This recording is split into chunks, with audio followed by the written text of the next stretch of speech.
दोस्तों नमस्कार। मैं प्रवीण अपने इस वीडियो में फिर से एक बार आपका स्वागत करता हूं। पिछले वीडियो तक हमने स्वर संधि का अध्ययन कर लिया था और हमने आपसे कहा था कि जैसे जैसे हमारा अध्ययन पूरा होता जाएगा हम आपको कुछ ऐसे प्रश्न देते जाएंगे जो आपकी परीक्षा के लिए उपयोगी होंगे। यद्यपि आप अन्य जगहों से अपने अभ्यास को जारी रखिए, लेकिन ये ऐसे प्रश्न हैं जिनकी आपकी परीक्षाओं में पूछे जाने की संभावना प्रबल है। ऐसे में इन प्रश्नों को अगर आप हल कर लेंगे तो हो सकता है कि कम मेहनत में आप ज्यादा अर्जित कर सकें। तो चूंकि हमने संधि पढ़ी थी और संधि में आपसे जो प्रश्न पूछे जाते हैं वो या तो दिए जाते हैं कि कुछ शब्द दे दिए जाते हैं और पूछा जाता है कि उनमें संधि कौन सी है, या फिर उन शब्दों में संधि विच्छेद पूछा जाता है, या संधि का विच्छेदित रूप देके आपसे कहा जाता है कि इनमें संधि कीजिए। तो तीन तरह के ही प्रश्न संधियों से बनते हैं। तो हमने कुछ शब्द बोर्ड पे लिखे हैं जिनके पूछे जाने की संभावनाएं हमेशा बनी रहती हैं, और बनी इसलिए रहती हैं कि ये विभिन्न परीक्षाओं में बार बार पूछे गए शब्द हैं। मैंने इसमें अतिरिक्त कुछ नहीं जोड़ा है। बाकी आप अभ्यास जहां से चाहेंगे कर सकते हैं, लेकिन इन शब्दों पर विशेष ध्यान रखिएगा। तो कुछ शब्द हैं, पहले हम इसको हल करते हैं और इसके बाद भी कुछ शब्द बच रहे हैं, फिर उस पर ध्यान देंगे। पहले इसको समझ लेते हैं कि प्रश्न आपसे पूछा जा रहा है कि निम्नलिखित शब्दों में संधि बताइए। एक शब्द है परमार्थ। अब एक एक शब्द को हम देखेंगे। और हाँ, एक बात और मैं आपसे बता दूं कि जो शब्द हमने लिखे हैं ना, हमने संधिसह लिखे हैं। संधिसह का मतलब कि दीर्घ संधि से कौन से शब्द बार बार पूछे जा रहे हैं, परीक्षा के लिए उपयोगी हैं, गुण संधि से कौन से हैं, इसी तरह वृद्धि, अयादि और यण संधि से कौन कौन शब्द बार बार पूछे जाएंगे या पूछे जा रहे हैं, हम उन्हीं का अध्ययन करेंगे, उन्हीं को हल करने की कोशिश करेंगे। क्योंकि जो लोग अतिरिक्त अभ्यास करना चाह रहे हैं वो करें, लेकिन कुछ विद्यार्थी ऐसे भी होते हैं जिनको होता है यार 25 शब्द रट लेंगे तो यहीं से आ जाएगा। तो ये शब्द ऐसे हैं जिनकी 75% संभावना है कि यहीं से पूछे जाएं। तो इसलिए आप इनको विशेष रूप से अपने ध्यान में रखिएगा। तो हम पहले संधि की तरफ ही देखते हैं। एक है परमार्थ। मैं आपको फिर से दोहरा दूं कि जब हम दीर्घ संधि पढ़ रहे थे तो हमने कहा था कि यदि अ, ई, उ और री के बाद इन्हीं के समान स्वर आए तो इनका दीर्घ रूप हो जाता है। तो हम देखते हैं परमार्थ। पहले शब्द को देखते हैं, परमार्थ। परमार्थ का संधि विच्छेद क्या होगा भाई? परम धन अर्थ, यही हुआ परमार्थ। आप देख रहे हैं यहां म में अ मिला है और इधर भी अ मिल रहा है, दोनों मिलके बड़ा आ बना ले रहे हैं और शब्द बन जा रहा है। जब इस मां से ये वाला आ निकला था तो आधा मां हो गया था, लेकिन अब फिर से ये बड़ा वाला आ उसी मां में जुड़ रहा है तो आपका शब्द बन रहा है परमार्थ। ठीक, इसी तरह अगले शब्द को देखते हैं, पुस्तकार्थी। आप पुस्तकार्थी देखिए, पुस्तक और अर्थी। भाई इस क का आ और ए आ दोनों मिलके बड़ा आ बना रहे हैं। यहां भी वही नियम लागू हुआ। इस क से एक आ जा रहा है और ए वाला आ यहां है, दोनों मिल गए तो बड़ा आ बना और शब्द बना पुस्तकार्थी। इसी तरह अगले शब्द की तरफ चलते हैं, अस्ताचल। अस्ताचल, इस शब्द को देखिए,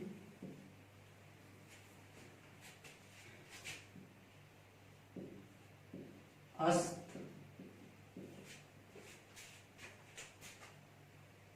धन अचल।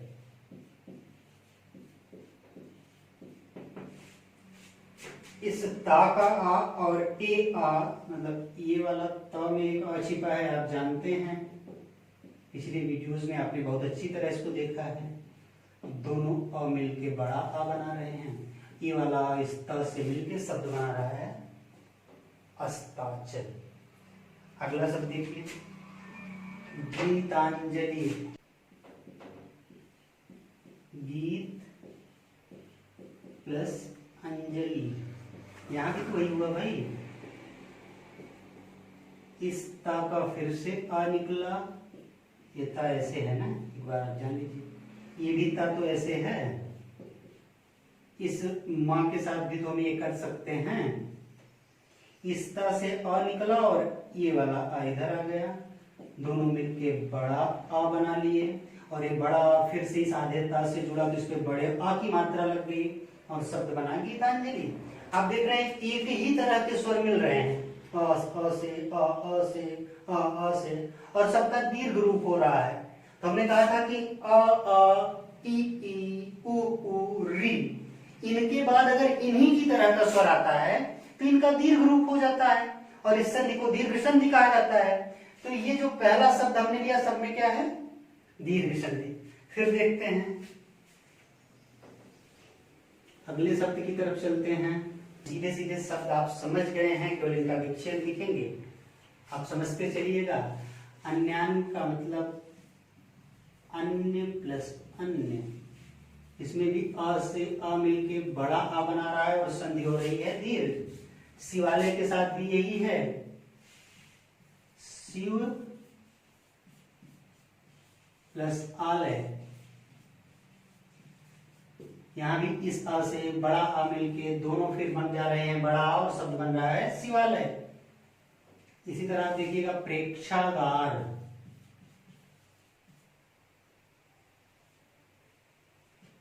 प्रेक्षागार,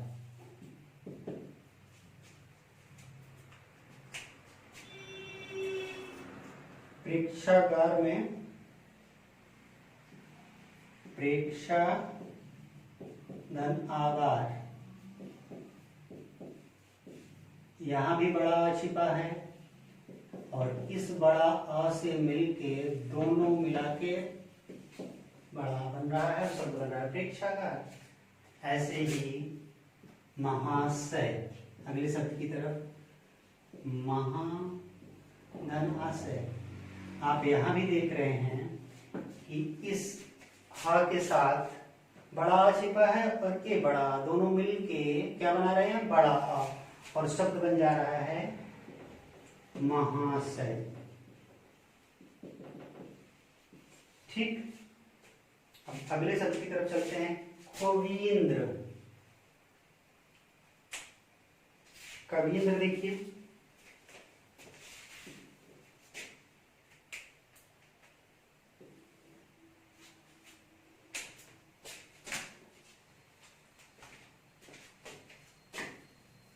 कवींद्र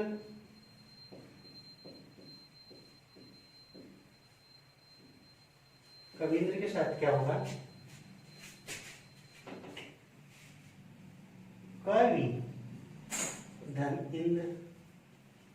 तो हो क्या रहा है भाई इसमें, हो यही रहा है कि ये देखिए छोटी ई की मात्रा है और इधर भी छोटी ई है। इसको ऐसे समझ लीजिए कि दोनों छोटी ई हैं और दोनों मिलके बड़ी ई बना रही हैं। यहाँ हुआ छिपा है, हुआ से ई अलग हुई तो आधा बचा, तो यहाँ ई और ई मिलके दीर्घ ई हो गई और दीर्घ ई जब हुआ में मिली तो वहां पे बड़ी ई की मात्रा लग गया और शब्द बन गया कवींद्र। अगला शब्द रविंद्र भी इसी तरह है, वही नियम लागू होगा, रवि धन इंद्र। इस हुआ पे छोटी ई की मात्रा है, अर्थात यह छोटी ई यहाँ है और एक छोटी ई यहाँ, दोनों ह्रस्व ई मिलके एक दीर्घ ई का रूप धारण करती हैं और शब्द बनता है रवींद्र। इसी तरह अगले संधि की तरफ चलते हैं हम। अगला देखिए अतीत। अतीत का क्या होगा भाई, यहां भी सेम नियम, अति धन इत, छोटी ई दोनों मिलके बड़ी ई का निर्माण कर रही हैं और शब्द बन रहा है अतीत। यहां भी दीर्घ संधि हुई। फिर अगला शब्द आप देखिए अधीक्षण। मैं बार बार कह रहा हूं कि वही शब्द हैं जो एग्जाम में बार बार पूछे गए हैं। आप इनको हल कर लेंगे तो अधिकांश शब्द फिर से दोहराए जाते हैं। अधिक्षण, अधिक्षण के साथ भी क्या हुआ? अधिक्षण।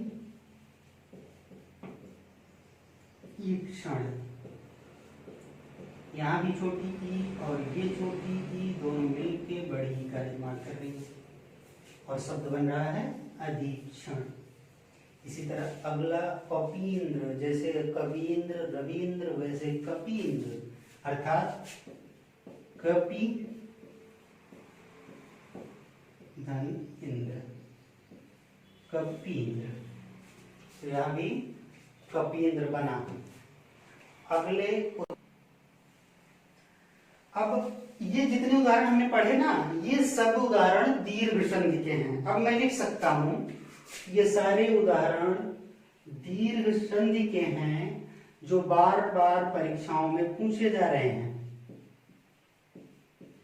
अब हम आगे बढ़ते हैं। आगे जो शब्द लिखे हैं इन शब्दों पर ध्यान दीजिएगा। और जब हम गुण संधि पढ़ रहे थे तो हमने पढ़ा था कि अगर हर्ष या दीर्घ छोटा या बड़ा आ के बाद हर्ष या दीर्घ ई, उ और री आए तो उनके स्थान पर क्या हो जाता है? ए, ओ और अर। ए, ओ और र, सॉरी, ए, ओ और र हो जाता है या अर हो जाता है। तो आप देखें,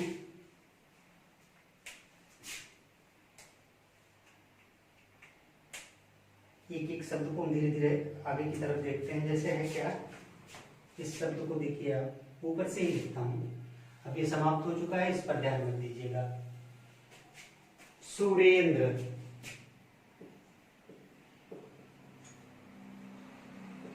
सुरेंद्र एक शब्द दिया है और हम सुरेंद्र का जब संधि विच्छेद करते हैं तो होता है सुर धन इंद्र। अब आप देखें, आ है, र में छिपा है, र तो ऐसी ही है, और यहाँ ई है, ए, आ और ई मिलके ए का निर्माण कर रहे हैं। और फिर इस र के साथ जब ये जुड़ता है तो इस पे बड़े ए की मात्रा लग जाती है और शेष शब्द जो के त्यों लिख दिए जाते हैं, शब्द बन जाता है सुरेंद्र, है कि नहीं? इसी तरह रमेश, रमेश देखिए,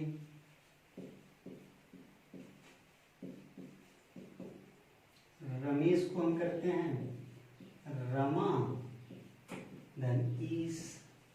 अब आप देखें, यहाँ बड़ा आ है, यहाँ बड़ी ई है, बड़ा आ और बड़ी ई दोनों मिलके ए बना रहे हैं और ए इस माँ के ऊपर लग रहा है और शब्द बन रहा है रमेश। ठीक, इसी तरह अगला शब्द देखिए, महेश। यहां भी रमेश वाला नियम लागू हुआ। महा धन ईस, महा के अंत में बड़ा आ है और ईस के प्रारंभ में बड़ी ई है, दोनों मिलकर ए का निर्माण कर रहे हैं और शब्द बन रहा है महेश। अगला शब्द देखिए, राकेश। जो महेश के साथ हुआ, जो रमेश के साथ हुआ, वही राकेश के साथ हुआ। राका, राका मतलब रात्रि, और ईस यहाँ भी सेम ही हो रहा है भाई। इस यहाँ बड़ा आ है, क में छिपा हुआ है, यहाँ बड़ी ई है, दोनों मिलकर ए का निर्माण कर रहे हैं और शब्द बन रहा है राकेश। ठीक, अगला शब्द देखिए, अगला शब्द है सूर्योदय। सूर्य धन उदय, आप यहां भी देख रहे हैं इस या में आ छिपा है और ऊ इस ऊ से आ गया, दोनों मिलके ओ बने और शब्द क्या बना? सूर्योदय। फिर मैं दोहरा दूं एक बार कि गुण संध में आपने पढ़ा था कि हर्ष या दीर्घ अ के बाद अर्थात छोटा और बड़ा पहले आए, उसके बाद छोटी ई बड़ी ई आए, या छोटा ऊ बड़ा ऊ आए, या री आए, तो उनके स्थान पर क्या हो जाता है, ए, ओ और अर। ठीक। यद्यपि वैदिक संस्कृत में री का प्रयोग भी होता है, तो इसलिए कहीं कहीं आपको लिखा जाएगा कि अल भी होता है, लेकिन सामान्य हिंदी में इसका प्रयोग नहीं होता, इसलिए हम नहीं पढ़ रहे हैं। और आप देखेंगे कि कोई उदाहरण भी अल से नहीं पूछा गया है। अगले शब्द की तरफ चले। सूर्योदय को देखा आपने, सूर्य धनोदय चंद्रोदय। भाई जैसे सूर्य उदय हुआ वैसे चंद्र भी उदय होगा। चंद्र धनोदय। यहाँ भी आपको गुण संधि दिख रही है, अ उ मिलके ओ बना रहे हैं। एक चंद्र में यहाँ आ छिपा है ना, आ हो गया और उ दोनों मिलके ओ, चंद्रोदय। जल ओर्मी, जलोर्मी का आप देखिए, जल धन ओर्मी, जलोर्मी बड़ा हो गया, जलोर्मी।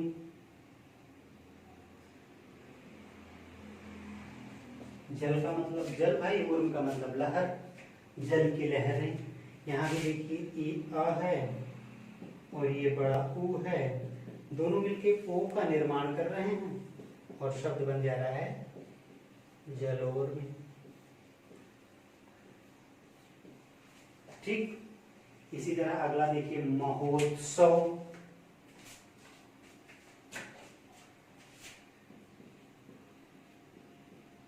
महा धन उत्सव। यहां भी बड़ा आ है और ये ऊ है, दोनों मिलके ओ बने और हो गया महोत्सव। गंगोदक या महोदय भी देखिए, महोदय भी महोत्सव की तरह है भाई, महा धन उदय, महोदय। ह में बड़ा आ छिपा है, आप देख रहे हैं, ह में बड़ा आ और ये ऊ दोनों मिलके ओ बने और हो गया महोदय। भी आपने देखा था ए ओ और अर हो जाता है। इसी तरह देखिए गंगोदक। गंगोदक को आप देखिए,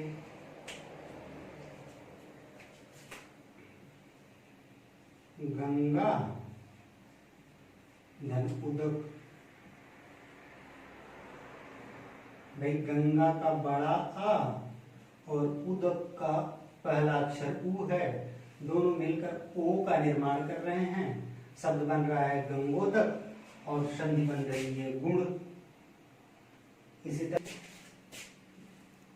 देव और धन ऋषि।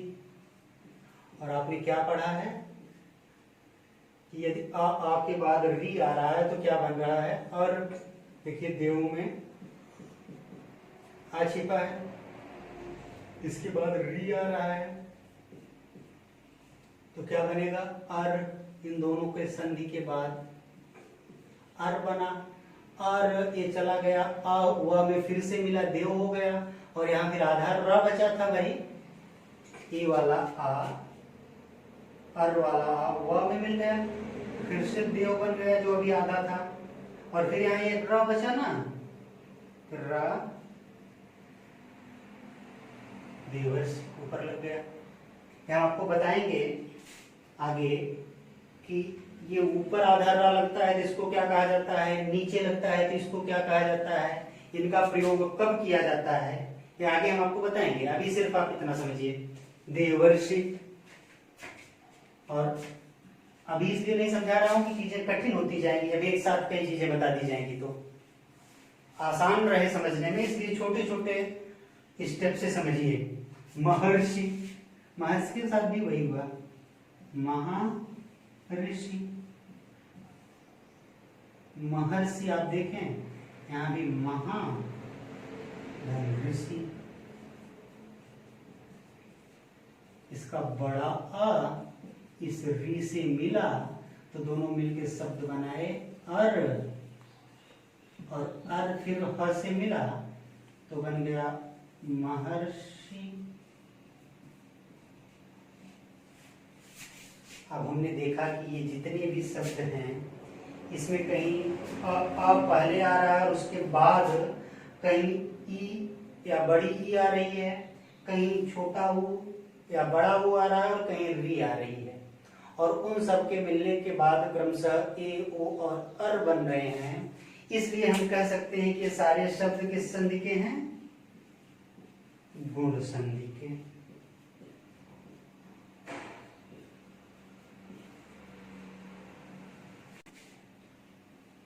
तो हमने अभी तक दीर्घ संधि और गुण संधि से संबंधित जितने प्रश्न विभिन्न परीक्षाओं में पूछे गए हैं, चाहे वे किसी राज्य की लोक सेवा आयोग की परीक्षा में पूछे गए हों, चाहे लेखपाल और वीडियो की परीक्षा में पूछे गए हों, चाहे नायब तहसीलदार की परीक्षा में पूछे गए हों, चाहे आरओ कहीं पूछा गया हो, जहां कहीं भी बीएड एंट्रेंस में पूछा गया हो, हमने अभी तक कितने शब्द दीर्घ संधि और गुण संधि से पूछे गए थे उनका डिस्कशन कर लिया है। अगले वीडियो में हम वृत्त संधि, यण संधि और अयाज संधि से संबंधित जितने प्रश्न पूछे गए हैं वो अगली प्रश्नावली में हम उसका अध्ययन करेंगे। धन्यवाद।